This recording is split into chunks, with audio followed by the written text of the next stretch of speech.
So hello, what's up mga lifestyle, magandang araw sa ating lahat. So for today's video, let's talk about online lending application once again. By the way guys, I would like to grab this opportunity para magpasalamat sa inyo dahil na-reach na po natin yung 20k subscriber. So this month na-reach na natin. So maraming salamat po, especially sa mga solid subscriber natin, sa mga napapadaan lang viewers na nag-tune in sa mga videos natin. Maraming salamat po, no? Kung hindi dahil sa inyo, hindi ko po marireach yung another milestone ng buhay ko. So, maraming salamat po. So, this time mga ka-lifestyle, let's talk about online lending application. No? So, meron akong i-share sa inyo. So, hindi natin maikakaila mga ka-lifestyle. Napakarami na pong mga content creator ang kino-content yung OLA, no? Hindi po yan masama as long as nakakatulong, nakakuha ng idea yung mga solid biktima talaga ng online lending application.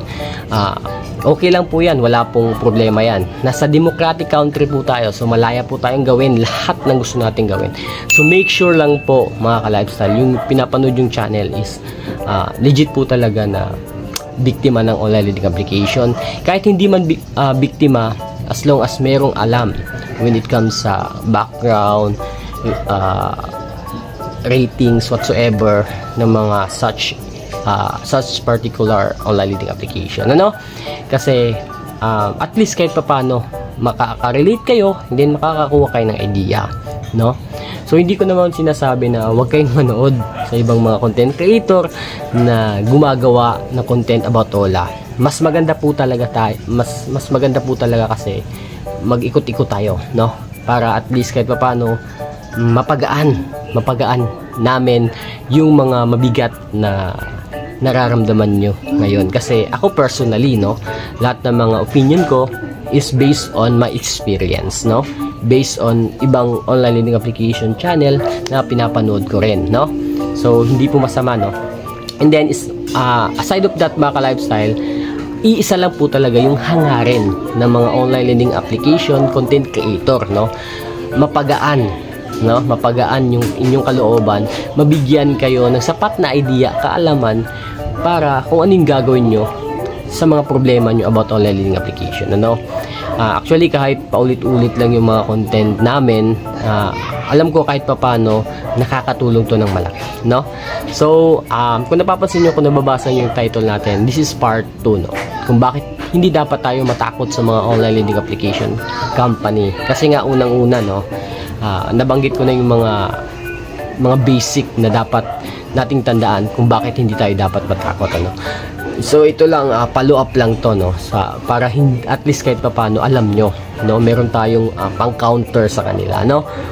Mga ka-lifestyle, save nyo lang lahat ng mga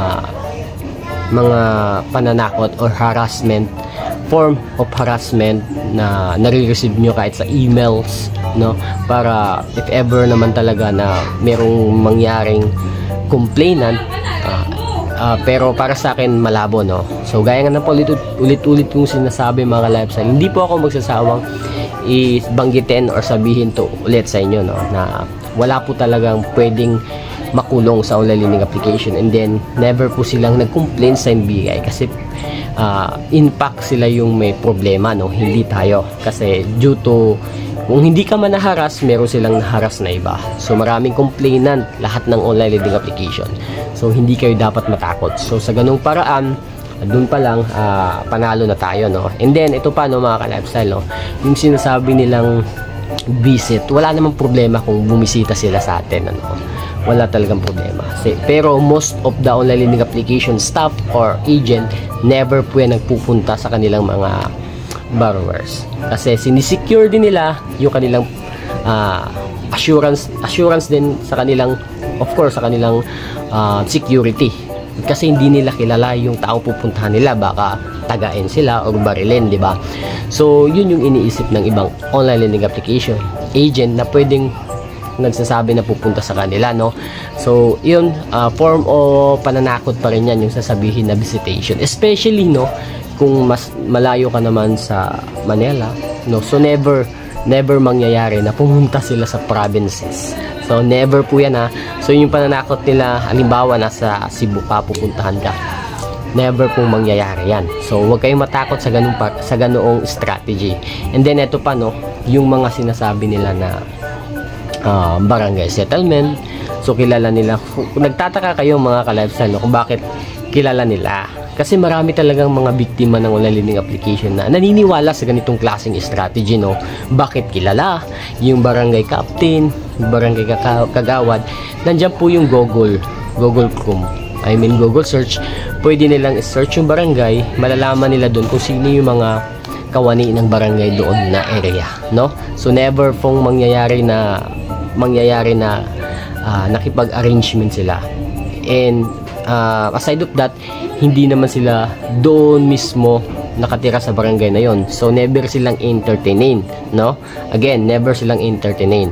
Now, kung malayo naman talaga kayo sa pinanggalingan ng OLA, bakit kayo matatakot, ano? So isa yun sa mga dapat yung tandaan. And then ito pa, no, yung mga emails na nare-receive nyo na meron daw silang na yung papers nyo or yung account nyo is nasa legal counsel na daw, never pong nangyari yan, no? Aside of that, hindi po sila gagasto ng limpak-limpak na salapi para mag-file ng complaint kasi maraming proseso yan eh. Magbabayad pa sila, pupunta pa sila sa lawyer, sa PAW, whatsoever, para maghain ng kaso. So sa kakarampot na utang lang, halimbawa 2,003K, so never, no? Again, lahat po ng mga nare-receive yung mga form of harassment na galing mismo sa mga online lending application company is never pong mangyayari. Okay? So yun yung dapat yung tandaan. And then kung nagtataka kayo, bakit nakaka-receive pa rin kayo ng mga messages na approved na kayo, so huwag kayong magtaka, no, kasi part ng strategy nila yan.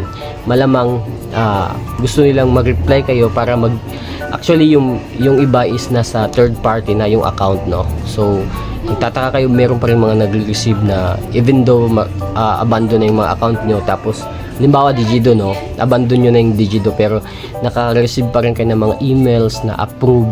So form pa rin yan ng ano nila, no, strategy para mahikayat kayo, no. So wag na po kayo mag-fill up or yun na nga, mag-apply sa mga online lending application which is na abandon nyo na, kasi yung account nyo is nasa third party na talaga. So sila yung nagko-communicate sa inyo, so sinisecure nila kung active pa ba yung account nyo. So that's the time na nag-fill in kayo, nag-fill out kayo, makuha na naman yung information nyo, ibang contacts nyo na ilalagay nyo. So possible na matrace na naman, I mean ma-contact na naman kayo, kukulitin na naman kayo. So isa yun sa mga strategy nila, no. Pero hindi na yun bago, no. Actually sa mga ibas, hindi na yun bago, especially dun sa mga totoong biktima talaga ng online lending application, ano? Kasi marami, gaya nga ng sinabi ko, merong mga tao dyan na mga nangungutang lang, nangungutang tapos hindi nagbabayad. Wala, farmers po yan, ano? Totoo po yan, legit po yan, ano? Then pinagsusugal nila, then natatalo, nangungutang na naman sa iba, sinusugal na naman, natatalo, hanggang dumami yung kanilang online lending application. Kasi meron talagang online lending application na easy to borrow talaga. So hindi ko na lang babanggitin dito kasi baka marami na namang basyatin, ano. So actually ako, yung mga easy borrow na online lending application, nabayaran ko na yun dati, no. So nakamove na ako doon. Pero merong ilan-ilan mga online lending application talaga na sobrang lalaki talaga ng interest. That's why hindi ko na nahabol. So ako personally, real talk, naging biktima talaga ako ng online lending application, no. Meron akong ilang mga online lending application na na-abandon, hindi na nabayaran. Pero yung mga ginamit kong SIM card is yung ginamit kong account or SIM card is eto, ginagamit ko until now. And then eto, hindi na ako nakaka-receive ng mga text, calls na galing mismo sa kanila, no. So that's why kung ako sa inyo, keep on tuning my videos, keep on watching. Marami kayong matutunan dito dahil solid talaga, and then based on my experience talaga sinishare ko. And then kahit hindi kayo hindi niyo panoorin yung mga videos ko, napakarami mga vloggers, ano, no, yung nagsi-share na kanilang opinion, nagre-review, nagbibigay ng background, napakarami po, no. So mas maganda kasi kung hindi lang sa iisang channel kayo manood, no, para at least kahit paano mas marami talagang mga channel dyan na alam kong makakakuha talaga kayo ng ideya. So iisa lang po talaga yung hangarin namin na makatulong sa biktima ng online lending application na halos mawala na di na alam yung gagawin. So, yun lang mga ka-lifestyle. God bless. Peace.